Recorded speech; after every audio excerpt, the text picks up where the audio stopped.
Have you ever been told you're too much? Too passionate, too deep, too intense? Have people stepped back from your energy? Uncomfortable with the fire in your eyes when you talk about the things that matter to you? Maybe you've dimmed your light. Maybe you've learned to hide your enthusiasm, to speak less, to feel less. Because somewhere along the way, you were taught that your intensity was a flaw. But what if I told you that what the world calls too intense is actually a mark of something extraordinary? What if your depth isn't a disorder, but a gift that terrifies those living on the surface? Today, we're diving deep into the psychology of intensity through the lens of Carl Jung, the pioneering Swiss psychiatrist who understood that some souls are simply wired differently. This isn't just another self-help video. This is about understanding why you've always felt like you don't quite fit, and why that might be exactly the point. Stay with me for the next hour, because by the end, you'll never look at your intensity the same way again. And if you're ready to finally understand yourself, hit that subscribe button and the notification bell, because this is a journey you don't want to miss. Let's begin. Chapter 1. The Problem with Intensity. Let's start with a scene you might recognize. You're at a dinner party. The conversation is light, weekend plans, a new restaurant, the latest streaming show. Someone asks what you've been up to. You mention a book you're reading about consciousness, or a documentary about the nature of reality, or how you've been contemplating the meaning of existence. The table goes quiet, eyes dart. Someone nervously laughs. Another person reaches for their wine. The conversation quickly pivots to something safer, something shallower. And you're left there, feeling like you just committed a social crime. Sound familiar? This is the daily reality for intense souls. But here's what's really happening beneath the surface. Something Jung called the collision between depth and superficiality. You see, we live in a society that has optimized for comfort, convenience, and consumption. Small talk is the currency of social acceptance. Depth is dangerous. Vulnerability is weakness. And anyone who operates outside these unspoken rules is labeled as too much. But Carl Jung understood something profound about human psychology. He wrote, "The privilege of a lifetime is to become who you truly are." Jung recognized that society operates on a principle he called the persona, the mask we wear to fit in, to be accepted, to survive in the collective. But some people, rare souls, have a fundamental incompatibility with this mask. Their authenticity is too strong. Their inner world is too rich. Their questions are too big. They can't help but be intense because they're connected to something deeper, what Jung called the self with a capital S, the totality of the psyche, both conscious and unconscious. And this creates what I call the intensity paradox. The very qualities that make you feel isolated are the same qualities that make you invaluable. Let me explain. When you're intense, you experience life in high definition. Colors are brighter. Emotions run deeper. Conversations aren't just exchanges of information. They're opportunities for connection, for truth, for meaning. But most people are living in standard definition. They're not bad people. They're not shallow by choice. They're simply operating on a different frequency. They've learned that survival in modern society requires numbing, distancing, protecting. And when you show up with your full intensity, you're asking them, often unconsciously, to feel more, to think deeper, to question everything. And that's terrifying. So they call you intense as a criticism. They create distance. They make you feel like the problem is you. But Jung would say this isn't about you being wrong. It's about you being rare. And there's a massive difference. Before we go deeper, let me ask you, have you experienced this?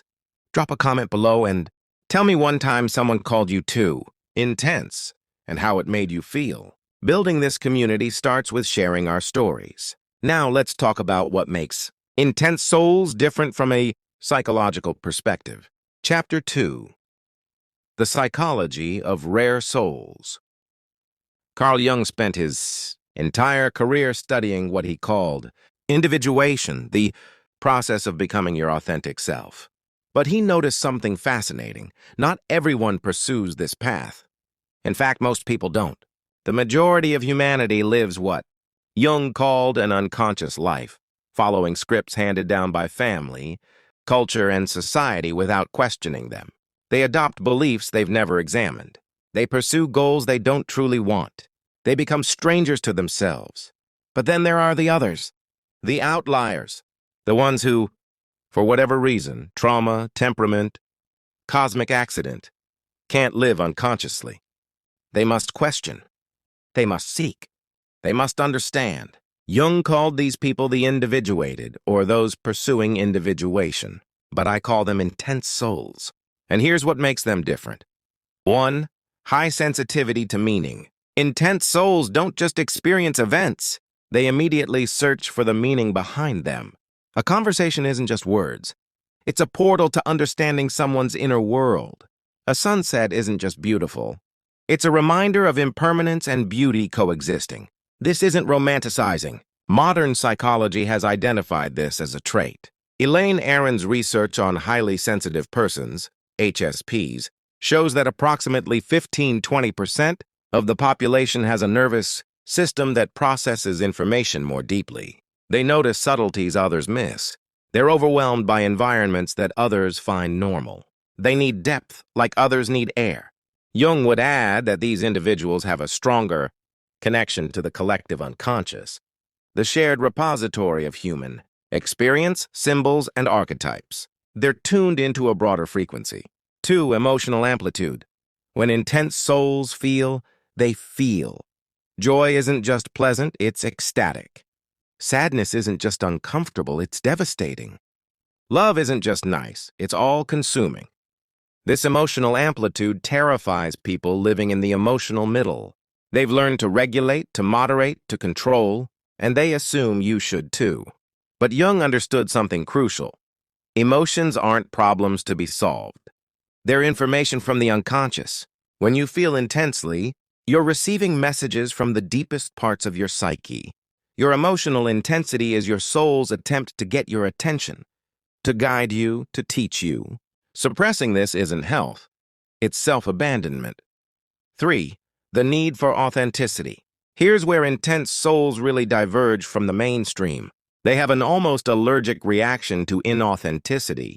Small talk feels suffocating. Pretending feels like dying. Wearing a mask, even when it would make life easier, feels impossible. Jung wrote about this extensively. He said, "The pendulum of the mind oscillates between sense and nonsense, not between right and wrong." What he meant was that the psyche seeks balance, not moral perfection. And for intense souls, pretending to be less than you are creates a psychological imbalance that manifests as anxiety, depression, or a feeling of being fundamentally wrong. You're not choosing to be difficult. You're responding to a deep psychological need for congruence, for your outer life to match your inner reality. 4. Existential awareness. Most people avoid existential questions. They're uncomfortable. They have no easy answers. They remind us of our mortality, our insignificance, our fundamental uncertainty.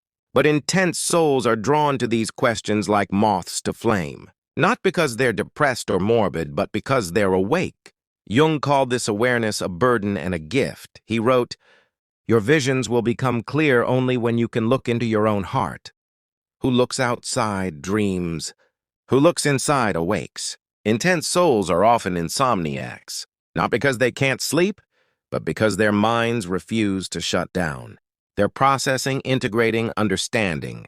They're doing the psychological work that most people avoid their entire lives. 5. Connection to the shadow. Now this is where it gets really interesting. Jung's concept of the shadow, all the parts of ourselves we reject, repress, or deny, is something intense souls encounter early and often. Why? Because you can't be intensely authentic without confronting your own darkness. You can't feel deeply without feeling your pain, your anger, your shame. You can't seek truth without finding your lies. Most people project their shadow outward. They see in others what they can't face in themselves. But intense souls have a compulsion toward integration. They must know themselves, including the ugly parts. This shadow work is terrifying for others. When you're comfortable with your darkness, when you can talk about your flaws without shame, when you own your full humanity, people don't know what to do with you. You've broken the social contract that says we all pretend to be better than we are. So here's what we've established. Intense souls aren't defective. They're not broken. They're operating on a different psychological frequency, one that prioritizes depth, meaning, authenticity, and integration over comfort, conformity, and social acceptance. And this brings us to the real question. If intensity isn't a flaw, why does the world treat it like one? But before we get there, I want to hear from you. Which of these 5 traits resonates most with you? Comment below, meaning emotions, authenticity, existential awareness, or shadow work. Let's see which one this community connects with most. All right, let's talk about why society fears intensity. Chapter 3, Why Society Fears Intense Souls. Imagine society as a carefully constructed machine. It has rules, expectations, rhythms. Everyone has a role. Everyone knows their place. The machine runs smoothly as long as everyone follows the programming. Now introduce someone who questions the machine, who refuses to follow the programming, who insists on living authentically even when it disrupts the flow. That's an intense soul. And they're dangerous, not because they're bad, but because they remind everyone else that the machine is a choice, not a necessity. Jung understood this at a societal level. He watched Nazi Germany rise and fall. He studied how entire populations could surrender their individuality to a collective ideology. And he concluded something profound. People will do anything, no matter how absurd, to avoid facing their own souls. Society fears intense souls for several specific reasons. Let's break them down. Reason 1, you expose the shallowness. When you show up with depth, you automatically highlight the shallowness around you. You don't mean to. You're not trying to judge, but your mere presence is a mirror.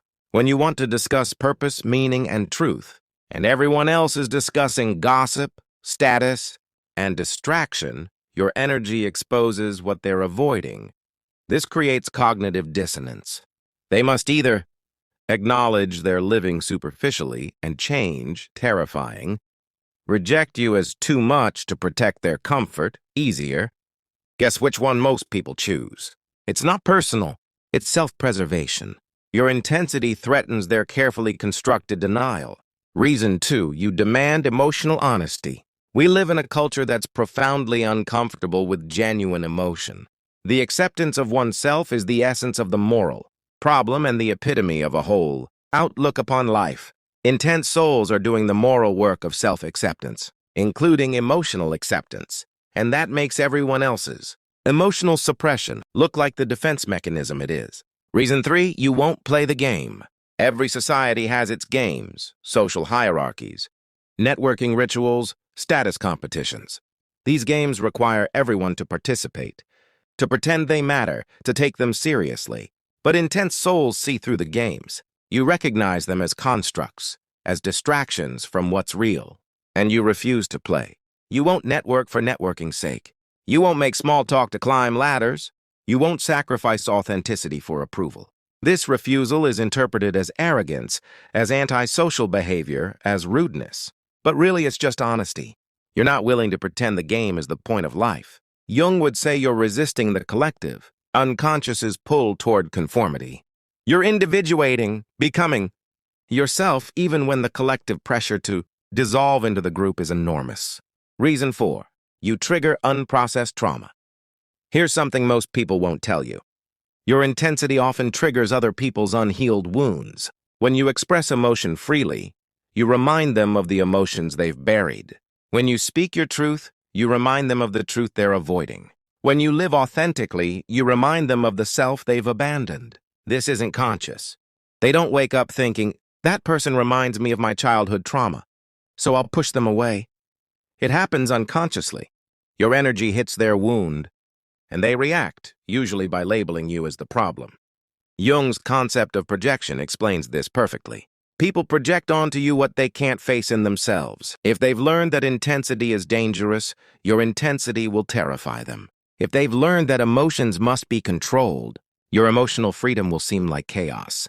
You're not responsible for their projections, but you will suffer the consequences of them. Reason 5, you represent freedom.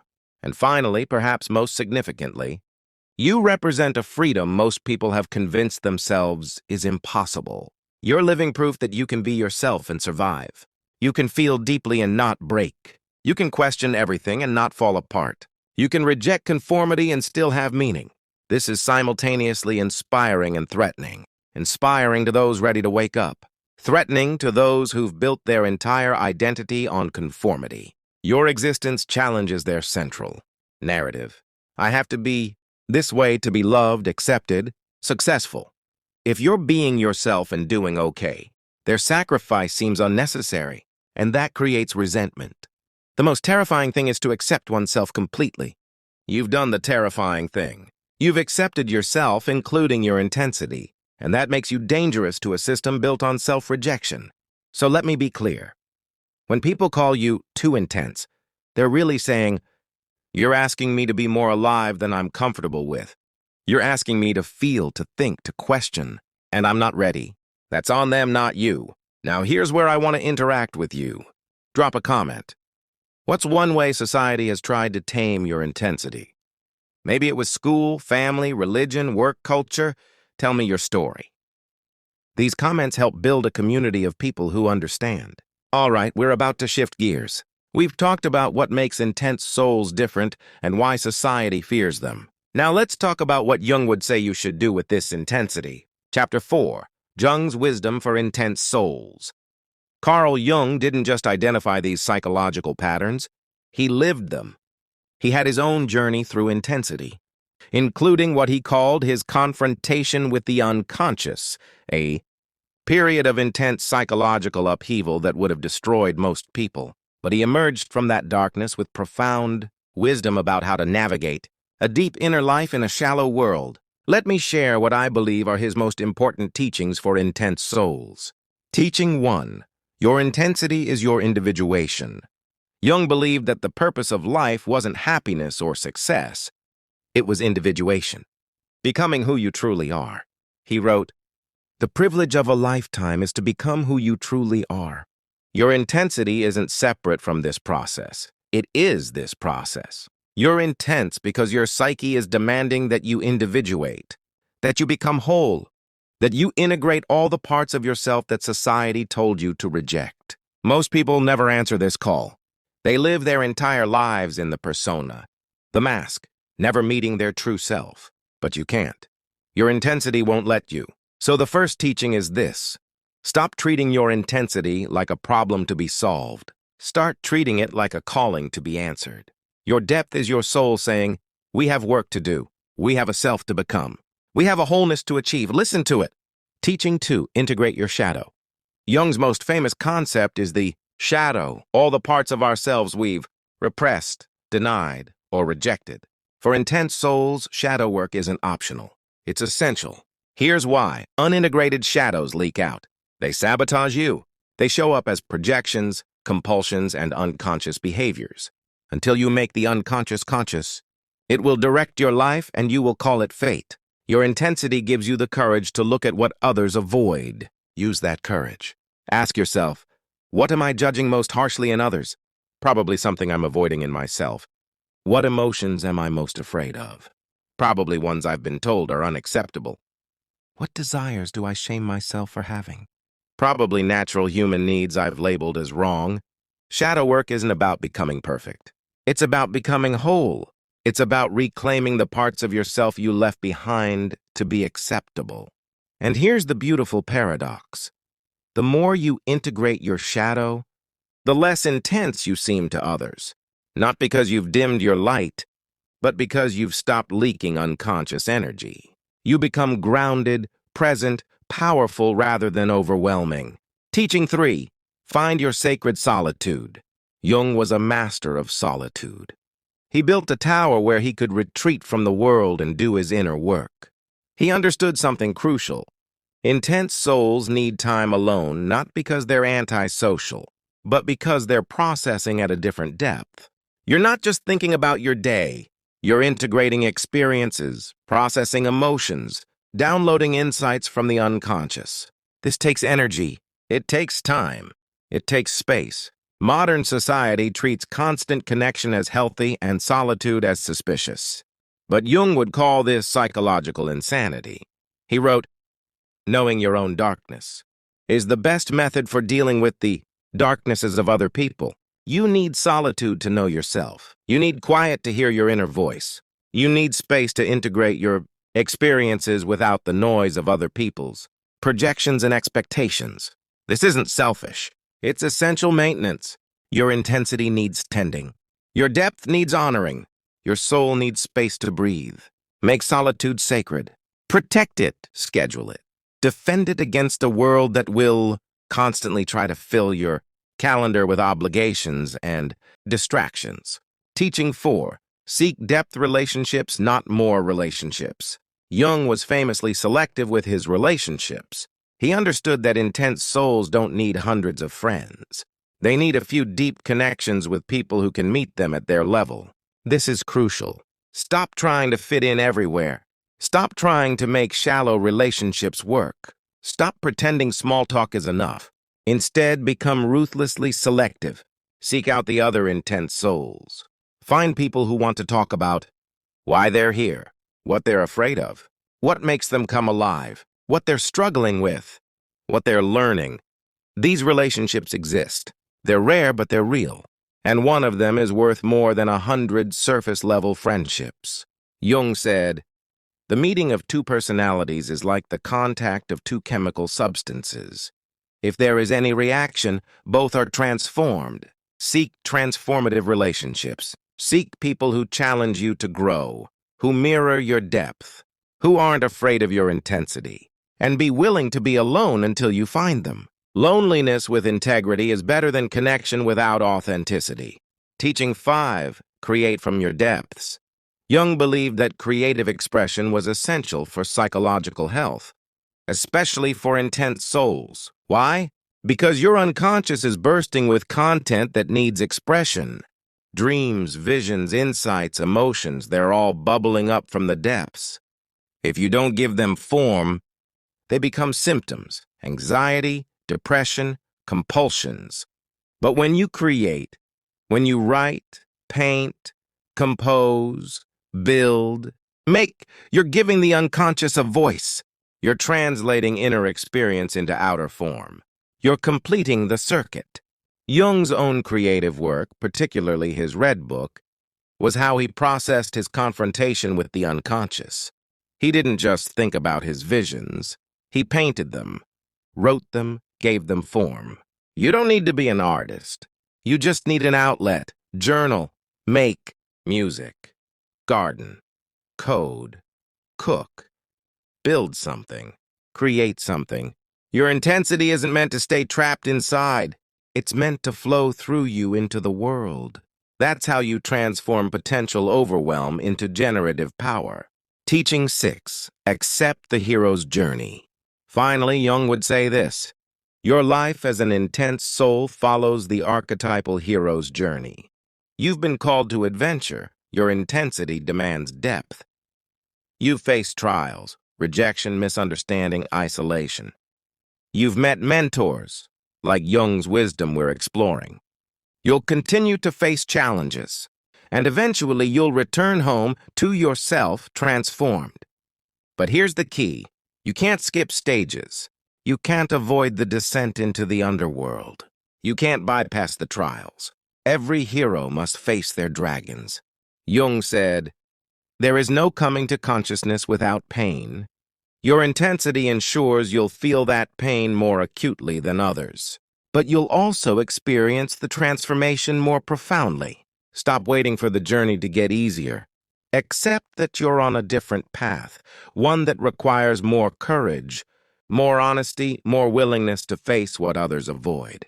But the treasure at the end? The gold you bring back from the underworld? That's your authentic self, your integrated psyche, your unique gift to the world.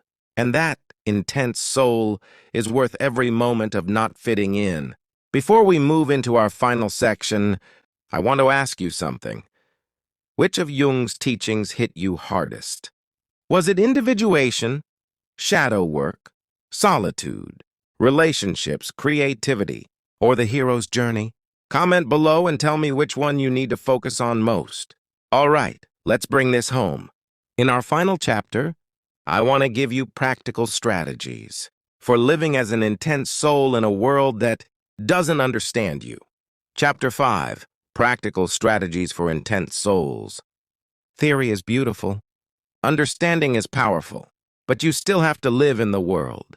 You still have to navigate relationships, work environments, family dynamics. So let's get practical. Here are 7 strategies for thriving as an intense soul, drawn from Jung's wisdom and modern psychology. Strategy 1. Develop your internal compass. The world will constantly tell you who to be. Your intensity will make you want to defend yourself, to justify yourself, to prove yourself. Don't. Instead, develop an unshakable internal compass. Ask yourself regularly, does this feel true to me? Does this align with my values? Does this honor my authentic self? When you're grounded in your own truth, other people's opinions become just that, opinions. Data points, not directives. Practical exercise. Every morning, spend 5 minutes asking yourself, what do I know to be true about myself today? Let your own voice be the first one you hear. Strategy 2. Name your needs without apology. Intense souls have different needs. More alone time, deeper conversations, time to process, creative outlets, meaningful work, authentic relationships. Stop apologizing for these needs. Stop minimizing them. Stop hoping people will just understand. Instead, name them clearly. I need a few hours alone to recharge. I'd rather have a deep conversation than small talk. I need time to process this before responding. Some people will accept these needs. Others won't. That's information about who belongs in your life. Practical exercise. Write down your top 5 needs as an intense soul. Then practice stating them out loud until they feel natural, not apologetic. Strategy 3. Create depth zones. You can't bring intensity to every situation. Some contexts genuinely require surface-level interaction. That's okay. The key is to be strategic. Create depth zones, specific times, places, and relationships where you permission yourself to show up fully. Deep conversation nights with specific friends. Creative time where you dive into your projects. Journaling hours where you process without filter. Mastermind groups or communities of fellow seekers. In these zones, be fully yourself. Outside these zones, you can be functional without feeling like you're betraying yourself. This isn't inauthenticity, it's energy management. You're not hiding. You're being intentional about where you invest your depth. Practical exercise. Mark 3 depth zones in your calendar this week. Protect them fiercely. Strategy 4. Translate your intensity. Here's a skill that will save you so much pain. Learn to translate your intensity into language others can receive. You're speaking in high definition. Most people hear in standard definition. They're not stupid. They're just on a different frequency. For example, instead of, I'm having an existential crisis about the meaning of suffering, try, I've been thinking a lot about why difficult things happen. Or instead of, your energy feels inauthentic, and it's triggering my need for genuine connection, try, I value deep conversations. Would you be open to talking about something more meaningful? This isn't dumbing yourself down. It's meeting people where they are. You can still be authentic while being accessible. Jung understood this. His books were dense, but his lectures were surprisingly relatable. He knew how to translate depth for different audiences. Practical exercise. Next time you want to share something intense, pause. Ask yourself, what's the essential truth here? Then say that in the simplest language possible. You'll be amazed how much more you're heard when you learn to translate rather than overwhelm. Strategy 5. Build your tribe intentionally. Stop waiting to stumble upon your people. Start seeking them intentionally. Where do intense souls gather? Philosophy meetups, deep book clubs, meditation communities, creative workshops, personal growth seminars, online communities focused on meaning and depth, therapy groups, spiritual communities, if that's your inclination. Go there. Show up authentically. You'll still face rejection. That's part of finding your people. But the hit rate will be infinitely better than trying to find depth at a cocktail party. Jung found his tribe through the psychoanalytic community, but he also had to leave parts of it to find his truest connections. Finding your people is a process of elimination. Practical exercise. This week, Search for one community in your area or online that focuses on depth, meaning, or personal growth. Attend one meeting. Just one. See what happens. Strategy 6. Develop a container practice. Your intensity is like fire, uncontained. It can overwhelm everyone around you and exhaust you. But properly contained, it becomes warmth, light, and transformative power.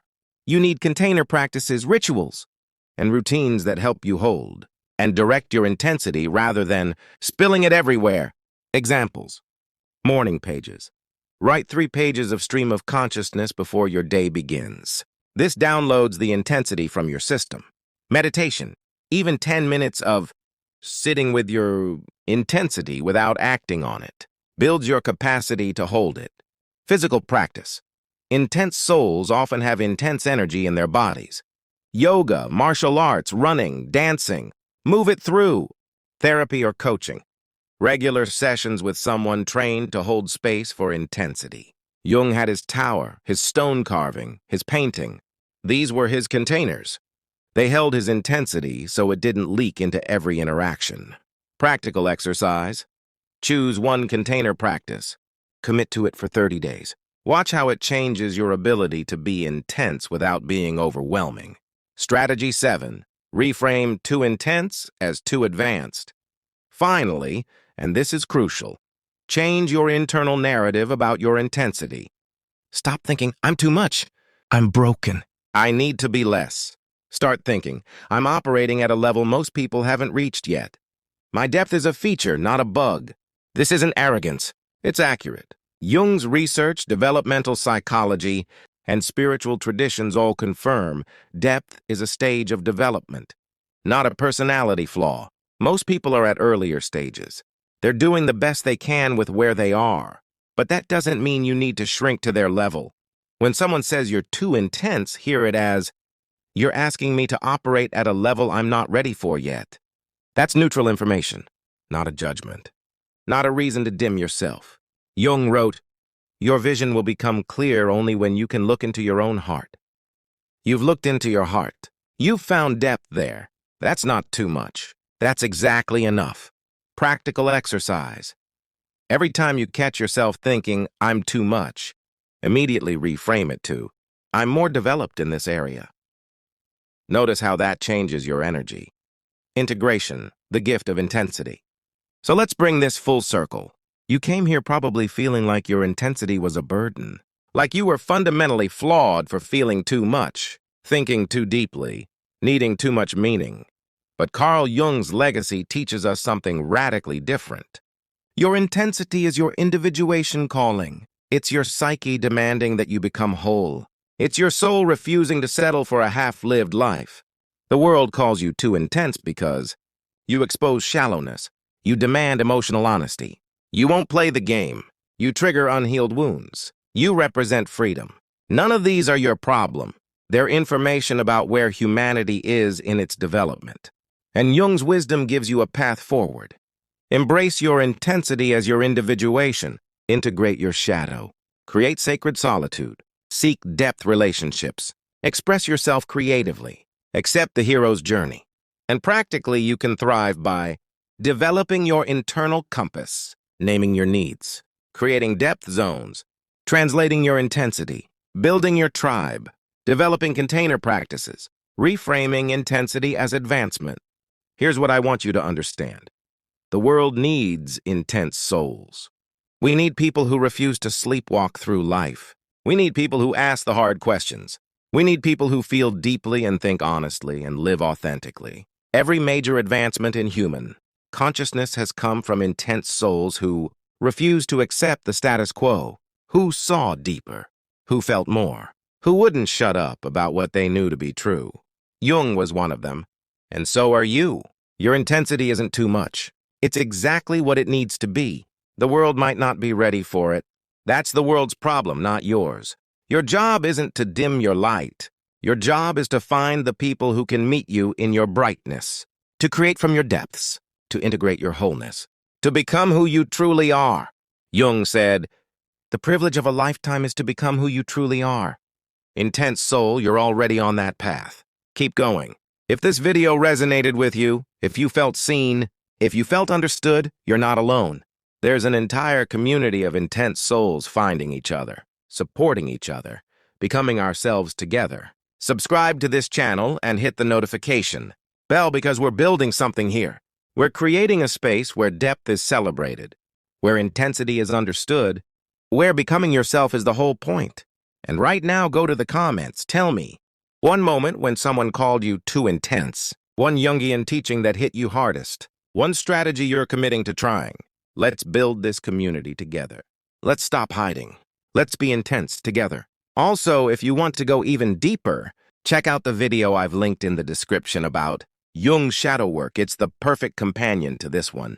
Until next time, remember, you're not too much. You're just enough for the life you're meant to live. Keep seeking, keep feeling, keep being exactly who you are.